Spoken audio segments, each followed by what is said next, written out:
Assalamualaikum warahmatullahi wabarakatuh. Berjumpa kembali dalam pelajaran ekonomi.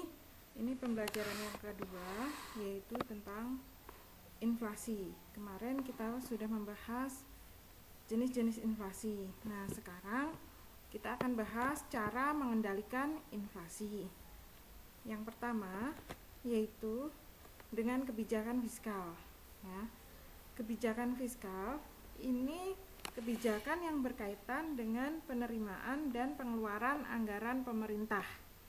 Nah, apa saja sih kebijakan fiskal? Di sini contohnya pemerintah itu mengurangi pengeluaran pemerintah, kemudian meningkatkan tarif pajak, serta melakukan pinjaman. Kemudian yang kedua adalah kebijakan moneter. Nah, kebijakan moneter ini kebijakan yang dikeluarkan oleh Bank Sentral atau Bank Indonesia untuk memulihkan atau stabilisasi keadaan ekonomi. Karena terjadi inflasi, ada beberapa kebijakan moneter tersebut. Yang pertama, kebijakan penetapan persediaan kas. Maksudnya di sini Bank Sentral dapat mengurangi uang yang beredar dengan menetapkan persediaan uang kas pada bank-bank, yaitu bank umum ya.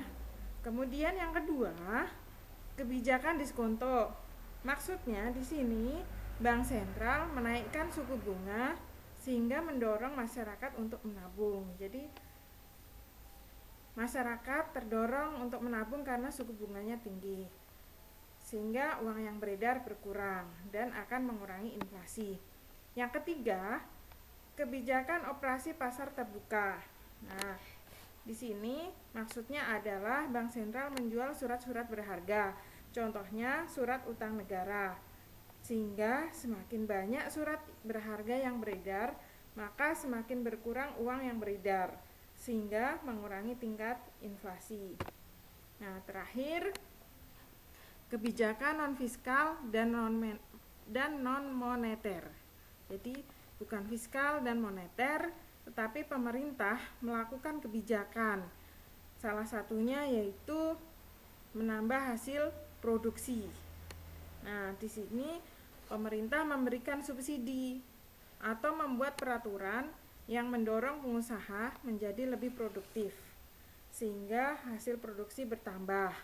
Dengan adanya hasil produksi yang bertambah, maka banyak barang yang bisa dibeli oleh masyarakat, sehingga jumlah uang yang beredar bisa kembali seimbang.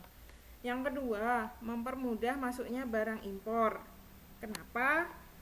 Karena di sini pemerintah menyeimbangkan jumlah uang yang beredar dengan menetapkan kebijakan mempermudah masuknya barang impor, seperti penurunan bea masuk impor, dan membuat peraturan untuk mempermudah impor, sehingga masyarakat itu terdorong daya belinya kepada barang-barang impor.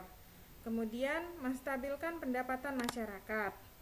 Nah, bagaimana di sini kaitannya yaitu menjaga tingkat upah, ya, tidak membiarkan gaji yang naik terus-menerus, sehingga biaya produksi perusahaan itu bisa ditekan sehingga harga barang menjadi lebih rendah. Itulah kebijakan-kebijakan yang ditempuh oleh pemerintah dalam rangka mengurangi atau mengatasi inflasi yang terjadi di negara kita. Terima kasih. Assalamualaikum warahmatullahi wabarakatuh.